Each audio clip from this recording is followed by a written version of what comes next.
markan aynu ku soo dhaweyno Dr. Ahmed Maxamed Xaaji oo ah aqoon-yahan iyo qoraa ah.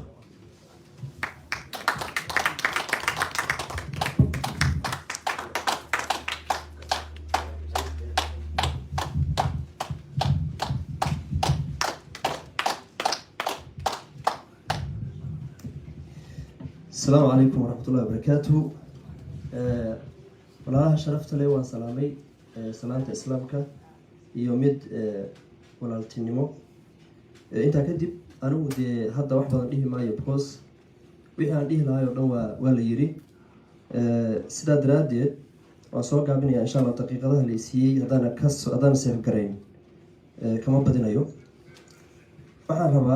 وإحنا هذا الشيء يعاونا. oo u baahan risaajiye laga diyaariyo markaan hadda dhageysanayay waxa ay soo baxaysa khudbad kasta dhowr risaaji laga diyaariyo u baahan tahay oo deedna la qoro la diiwaan geliyo marka waxaan aniga rabaa inaan dhaho hal qodob baan rabaa inaan iftiimiyo kaasna miisaale yar tusaale yar baan ka bixinayaa qodobkaasi waxa weeye horta intaan aan yar hormariyo 12 sano u dambeysay research ku saabsan gobolka yaan waday oo academic ah laga proof gareeyay jaamacadii aan markaa ka qorayay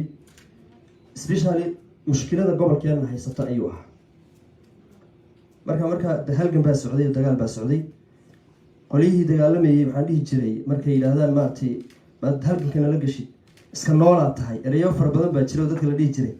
waraan waxaan sugayaa markii maartay qalin noqotee balukaadiya كوس إيميل موقنين لكن مركا وحاد اللوبي أما أنا نيدي دبا كوسور دعين دبا قورد بيديه جرين موقت مركا يدادك رواء وحوغا إنو قلن أمحوها قلن قورد إنو إيمان دور ما نفلين أنا كوي حساب تاني قول الله قلن كان كنت قالامي دورناي باشا قلن كو سعودية ما نفلين انتقال دنبا إنها دانا للقل دورو ميت قلن كو دوقا أمحوها كو ديقلا أما قلن كو دبا قورديا ما نفلين marka waxaan rabaa aniga hal arin ah gobolka waxa la yiraahdaa dawladii hore iyo dawladda shalay waa lagu dili jiray maantana laguma dilo xilligii hore sidan maadan ahayn hadda sidan aad tahay ma aadan hadli jirin maantana waad hadlaysaa arintaas rabaa inaan wax yar iftiimiyo oo aan isleeyahay waa tashuush ama shuubo ama waxa loo yiraahdo qolada waxa jira waxa la yiraahdo falsafada qayb xaqiiqo ku dhisan oo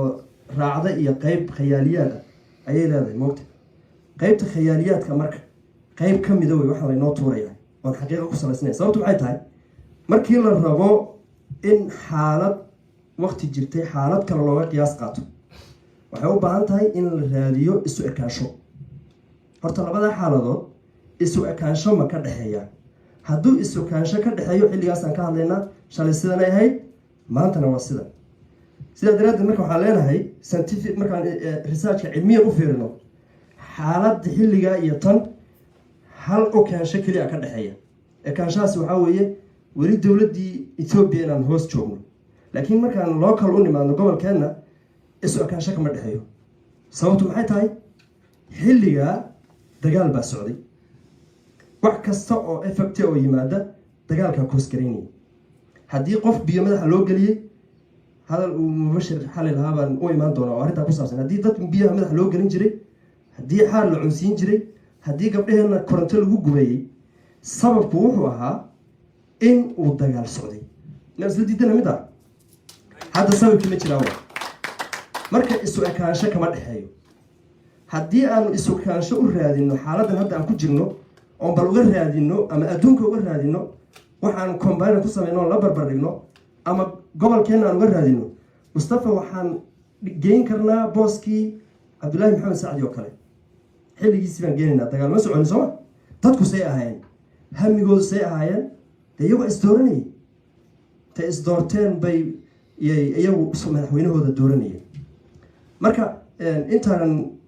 قلب كأسرع كبح المثالية الربع ربعنا إن نجيبه السؤال كان شمرك كمان حيان له ما دي كرتيد شالي والو ديل جري maantana lagu madilo maantana macna lagu madilo ima dhigi kartid because shalay wixii lagu dilay uu muuqdaa hadda maxaa yaala waxaad ugu dilaysaa hadda shalay waa lagu xiri jiray maxaa hadda maanta maxaad igu xiri shalay wixii lagu xiray waa la garanayaa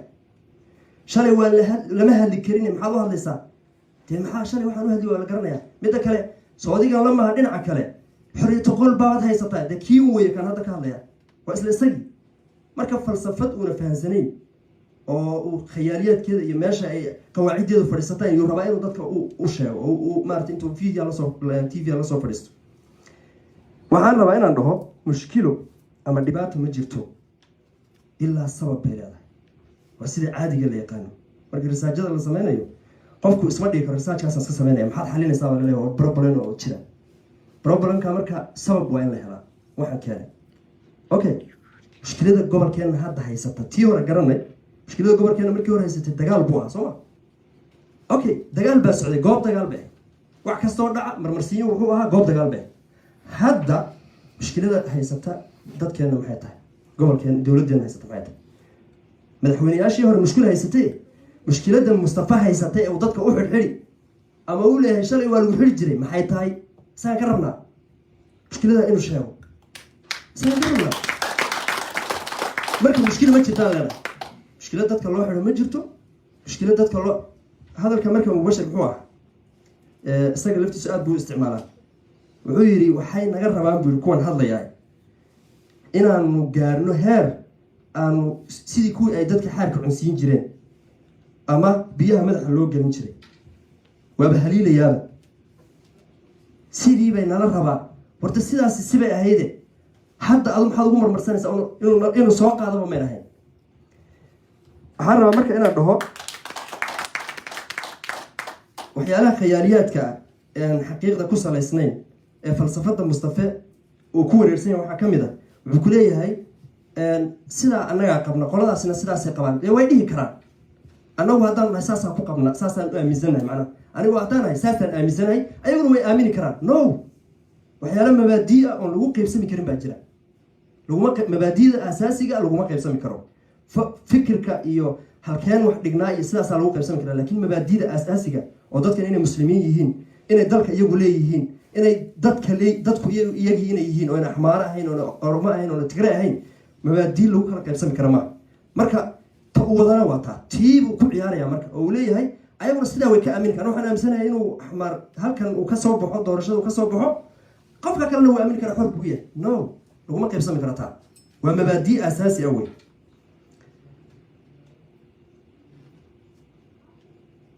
waxaan rabaa inaan kaftamo markaan aan u qiimeeyey falsafo ahaan daraasadan uu xoogaa inagu yar wareeriyey marka aan qiimeeyey falsafada waataan idiin sheego midna xaqaa'iq bay ku salaysan tahay midna waa khayaaliyaad dan dee waxba kama jiro marday khayaaliyaad tahay waxbaad iska dhaadhicinaysaa qodobaad qoranaysaa dadkaad ku dul akrinaysaa qawaacidaad u laabanaysana ma jirto oo ku hagaysa qofka waa inay ama qawaacid diini ah hagto ama mid tajriibi oo cilmigan la baaray ee la hagaajiyey maaragtay laga shaqeeyey ah oo la taabtay inuu salka ku hayo dadku markay ka hadlayaan maxay yidhahdaan Mustafa waa wuxuu ku fiicnaa madaxweyne macnaha wuxuu ku fiicnaa macallin wuxuu ku fiicnaa activist iyo inuu maaragtay doodaha waxeey wuxuu ku fiicnaa sidan wuxuu ku fiicnaa anu marka qoladii ugu fiicnayd waxay tiri macallin anu waxaan macallin kuma fiicna macallin uma ogoli maxay anaa macallina macallinku ma aha ardadiisa wareeriye ma macallinku ardadiisa wareeriye ma macallin asiil iyo dakhiila kala jira macallinka asiilka waa midka cashirkiisa isagoo diyaarsan ardada inuu ka farxiyo inuu cashirka ay fahmeen ayuu kusoo talagelayaa macallinka dakhiilkina waa maxay uu iska soo istaagaya galaaska markaasaa ma nidaamsana ardada su'aalo weydiin wixii uma diyaarsan sooma uu ku dhex wareeri markuu dhex wareeri hore anaga amsadiga hore adi fadhiiso asiil baa la yidhaha waa macallin asiil soo marka macallina kuma fiicna because wuxuu naga dhaadhicin layahay annagoo ardadiisiia shacabku ardadiisi sooma itijaah uu noo jeexo uu naga dhaadhiciyo ma hayo waan ku wareernay yaa ku wareeraya laakiin saddex qolay dadku waa qolo waa qolada da-yarta ah ee la kowsatay dilkii iyo dhicii iyo kursigii wax kaloo ay garanayaan waqtigii ka horreeyey ee inay sacdi xataa ma garanayaan nin baa saa u galay wuu ka tegay ku kalaa yimid oo afka ka daldalmaya marka waxay leeyihiin ninkana iskaba daldalmayee anna waaba nala dili jireen qoladaas marka waa qolo da-yar waxba ma oga qolada labaad waa qolo waddanka ka soo maqnay aad baan ula dooday nin dadka awaamaho qadiyadda ogaadeen intii la geliyo bahasha gacanta u taagay baan la dooday oo markaasaan warniyo u kaadi marka waa mirqaansan yahay qadiyaddii baa loo soo raray laakiin wax badan gobolka kama og ninkaasi marka wixii isagana loo sheego unbuu qaadan qolana waa qolo damban iyagoo meeshii jooga oo horeyna u joogay gadaal laga joogay bay ku dhex daman yihin ma fahmaya asagoo wax u socdo ma qiimeyn karaan qola waa qolada afraad ee wax fahansan wa qolada fahmi karta marka lucbada dadkan hadda jooga waa inaad taariikhdu yacuudu nafsa taariikhdu waa la isu celiyaa taariikhda inaan u noqono waaye waa inaanan tigree ku ekaanin diyaaradihii anigu waxaan ku dhashay meel la rusheeyey baan ku dhashay oo umushii dusha laga rusheeyey marka dadkii xilligaa la rusheeyey ee dhaawacaba nool marka nibaan diyaaradba rushaynin kol aad ku tiraahdo muxuu ahaa 10 sano baa lagu gumaadayay ka war marka taariikhda waa in la isu celiyaa waxaan kusoo gabagabanayaa raalli ahaada ma rabin inaan dheereeyo waxaan kusoo gabagabanayaa abaarta ilaahay naga saaro ilaahay waxaan ka rajeynaynaa abaarta lafteeda waxay ku timid dunuub bay ku timid ma aha wax iska dheeldheela maaha ilaahay subxaana watacaala inuu mustafa maanta uu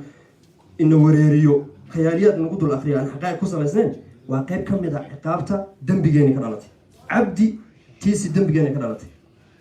ilaahay subxana wataala inama dulminayo in allaha laa yadilmu naasa shay-an walaakina annaasa anfusahum yadlimu ilahi ilahay dulmidiisa ma dulmiyo laakiin dadku iyaga naftooda dulmay see u dulminaya tacliimaadkii iyo wixii loo sheegay markay ka leexdaan tacliimaadka waxaa ka mid a inaad nidaam leedahay hadda dadkan aan la joogno nidaam bay dejisteen ogow hadda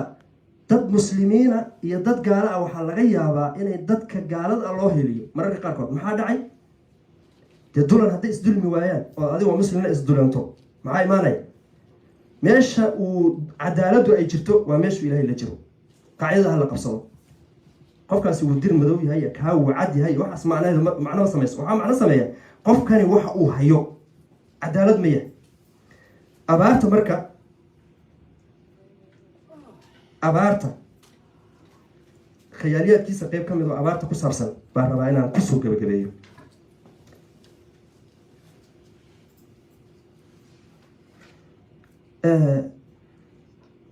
waxaa la weydiiyey abaarta seed wax uga qabanaysaa waa la buuqayaa buu yidhi oo dadkii hore baa waxay rabaan abaarta inay kusoo dhex dhuntaan laakiin buu yidhi annagu abaarta annaga iyo ilaahay baa iskaashanayna buu yidhi adalka aada u dhegeysta wuu duuban yahay annaga iyo ilaahay baa iskaashanayna buu yidhi isagoo weliba caadifad ka muuqato wuxuu yidhi waddadana joojin mayno mashruuciya waxay leeyihiin buri miisaaniyadda leexi laakiin ma leexinayno dayn baanu soo qaadanay 500,000 baan soo qaadanay oo dayna taasaan abaarta ku wajinay annaga ilaahayna abaarta maaragtay qofna u dhiman maayo saasuu yidhi ereygaas marka waa khiyaaliyaad xaqiiq kuma salaysna maxaa daliil u ah maxaa tusaale u ah waa ka u dambeeya waxaa tusaale u ah horta waa midda koowaade idinkiiyo ilaahay isma kaashan kartaa ilaahay baan kaashanaynaa baa la yidhahdaa idinkiiyo adiyo ilaahay isma kaashan kartaan ilaahay baan kaashanaynaa baa la yidhahdaa waa midda labaade ilaahay wuu fashiliyey markuu sidaa u hadlay